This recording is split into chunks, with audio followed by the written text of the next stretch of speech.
It is another episode of the States Up podcast. I'm your host, Brant Freeman, and big week this week in Bobcat athletics. Of course, Texas State football coming off that huge win to open Sunbelt play this past week, defeating Southern Miss 50-36 on the road in Hattiesburg at the Rock.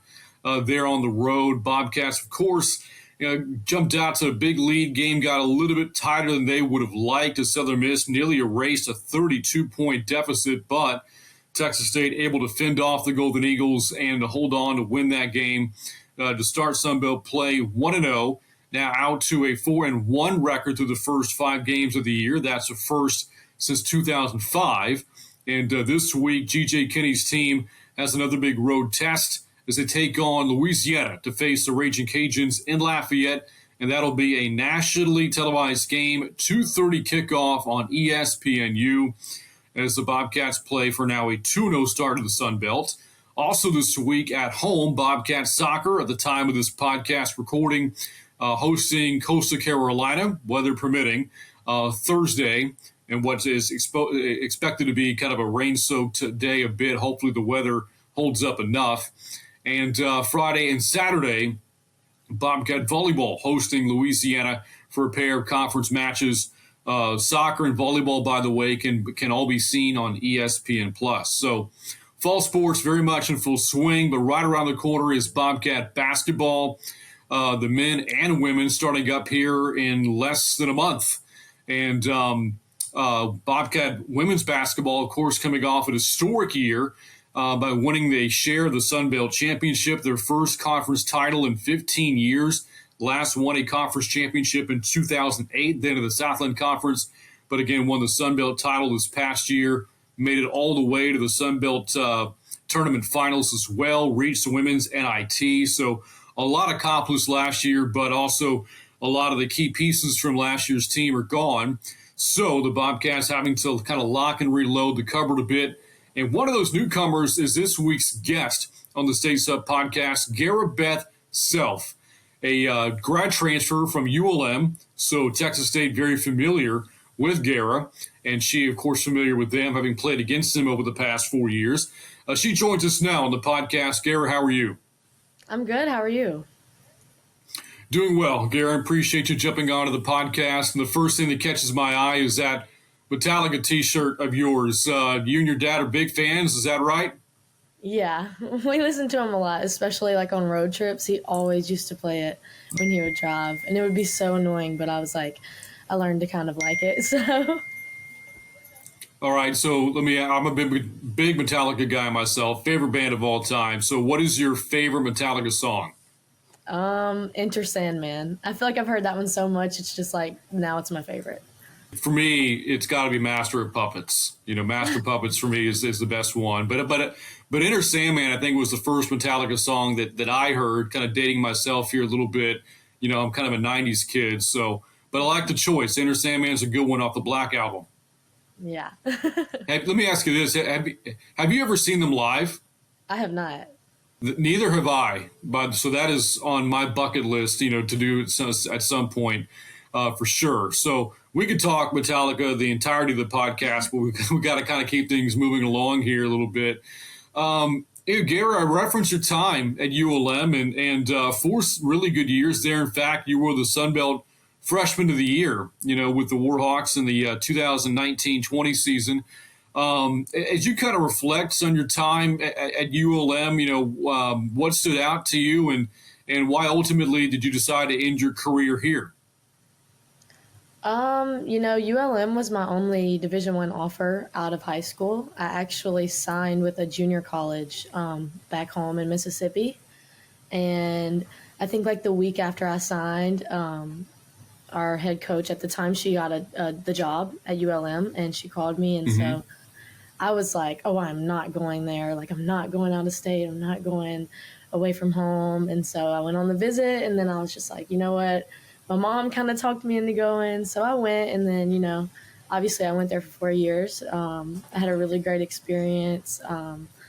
The people Mm-hmm. there, I absolutely loved the people there. But, as I was moving into my master's program and my last year, I thought, like this is a time if I want to, experience something else, I want to go ahead and enter the portal and try to see, where I end up, where God leads me. And He led me here, which was very, very unexpected. But, I've been here now since the end of May, and Mm-hmm. I love it. Like, I couldn't imagine ending my career anywhere else.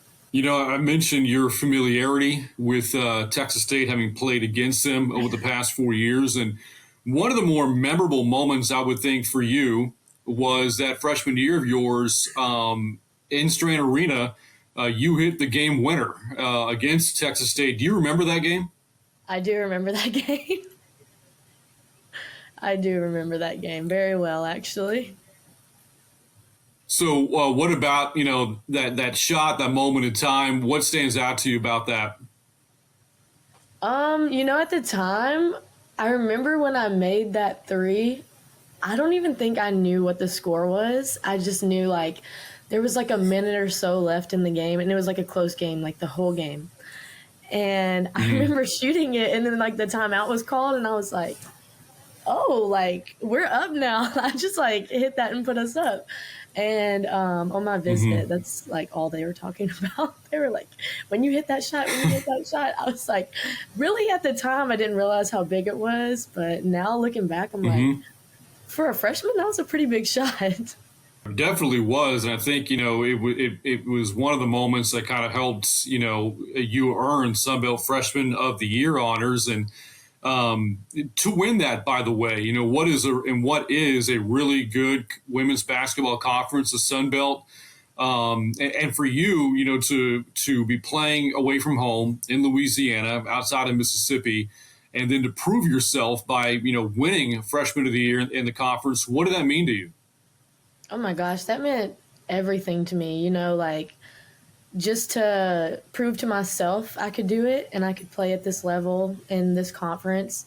And then also, like for my hometown, for my family, my high school coaches, like it meant everything to me. And like to see the support and, everyone from my hometown like congratulating me, like that really like touched me. And yeah, that was like a Mm-hmm. big accomplishment. I was very, very, very proud of. I think at the time I didn't even realize how big that was either because, like freshman year, you don't really, you're kind of like learning as you go. You're learning, oh, like this is a great conference, this is a great award. And I think like once I got that, I was like, did I really win that? Like it didn't register. And I was just like, oh wow, like this is big. And I didn't really realize how big it was. Where does that trophy live now? It's at my house. My mom has it like put up on this like shelf thing with like our accomplishments or whatever. So again, home for you, New Albany, Mississippi. Tell me a little bit, about your parents, about your family, your upbringing in Mississippi, and what you enjoyed so much about it. Well, my hometown, it's super super small. The high school that I went to, I graduated with like 36 people. So I also went to a school that was pre-K through 12. It wasn't Ingomar High School. It was Ingomar Attendance Center. So I knew everyone from my school pretty much from the time I was like very, very little. So Mm-hmm. I guess that closeness, that was like really, really special to me.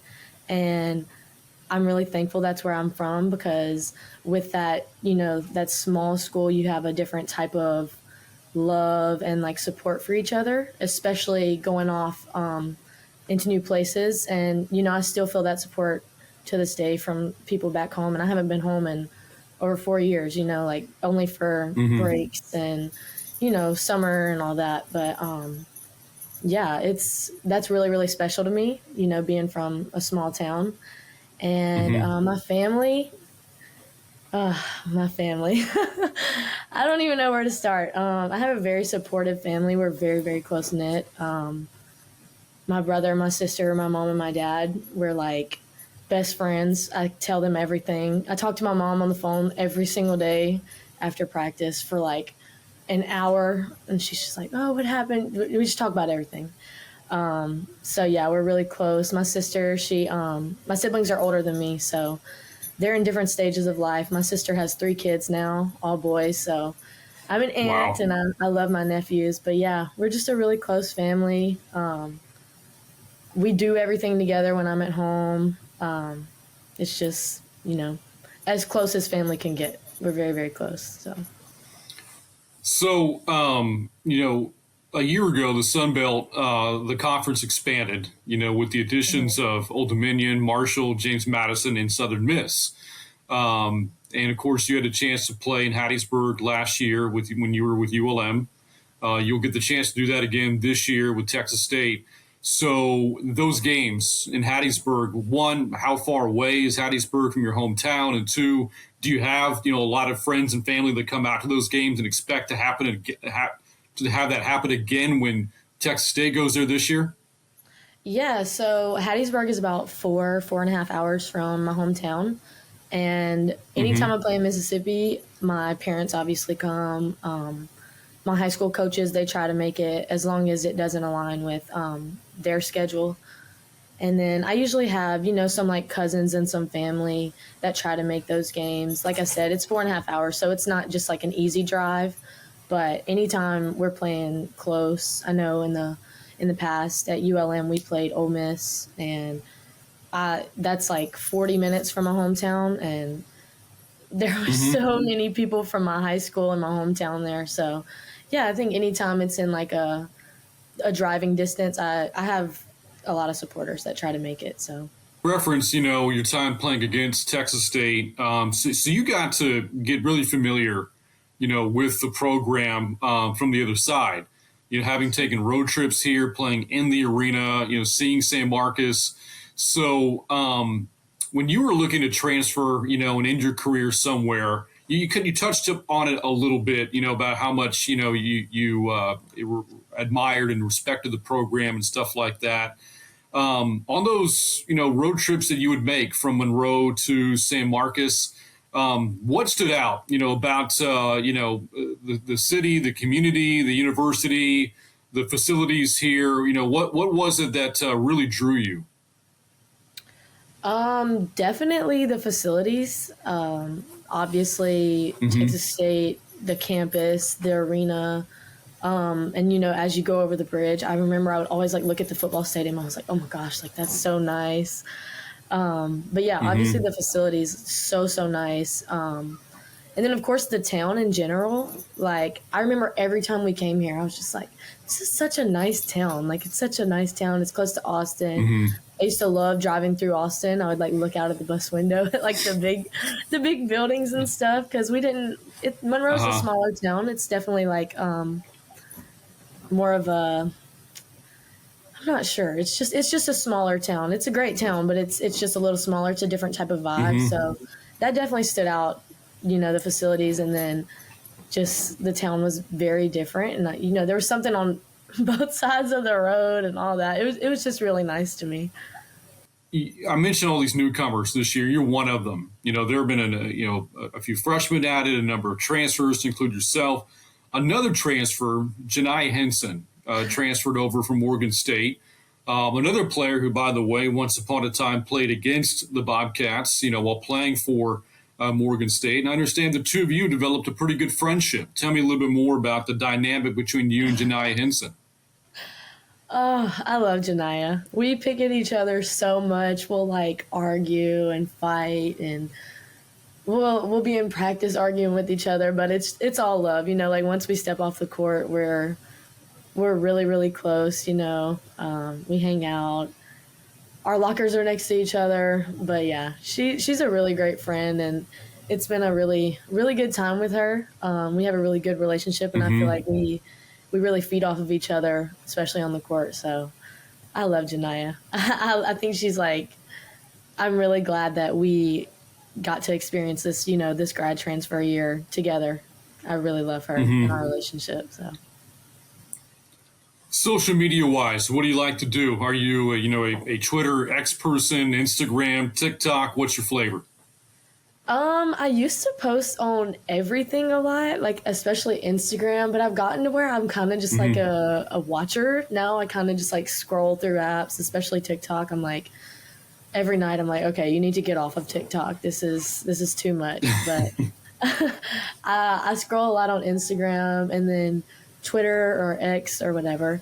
I scroll a lot on there. I keep up with a lot of sports on there, so I use everything. I haven't posted as much as I used to, but I do use everything.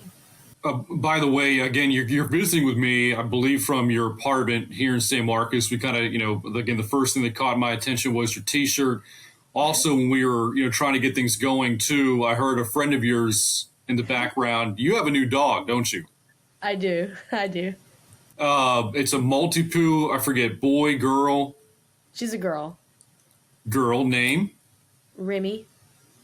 Remy. Okay. Yeah. Does she want to make an appearance on the podcast? Would you like to put her on camera?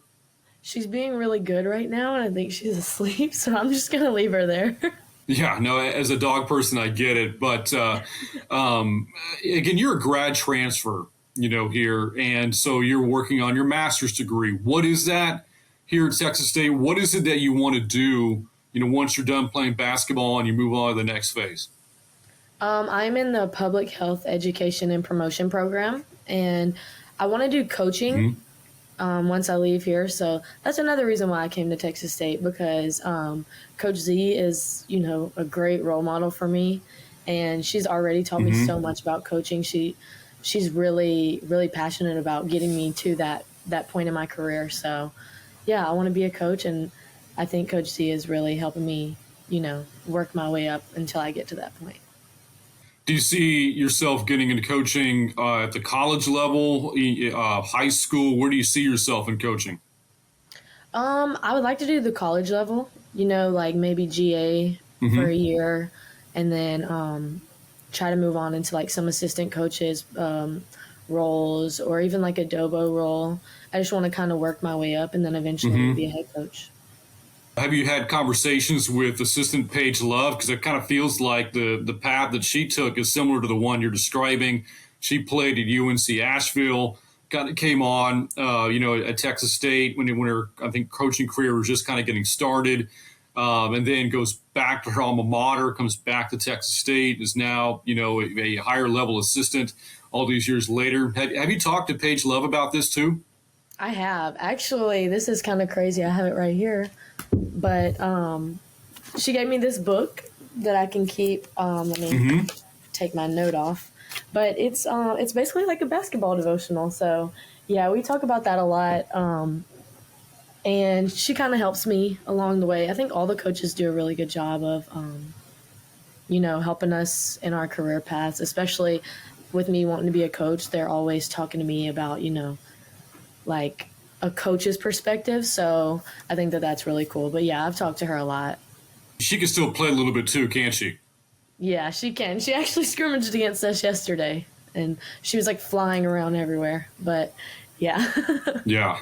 Gara, this has been great getting to know you a little bit more. Again, you got out to a great start with me as far as wearing the Metallica shirt. So we're going to have that in common all year long. Also the fact you're a dog person, can certainly appreciate that. All the best to Remy, as you've now taken her in, and all the best to you, and your teammates this year as you embark on your Texas State journey, your first year here. Again, it's been great getting to talk to you, Gara, and best of luck this coming season for you.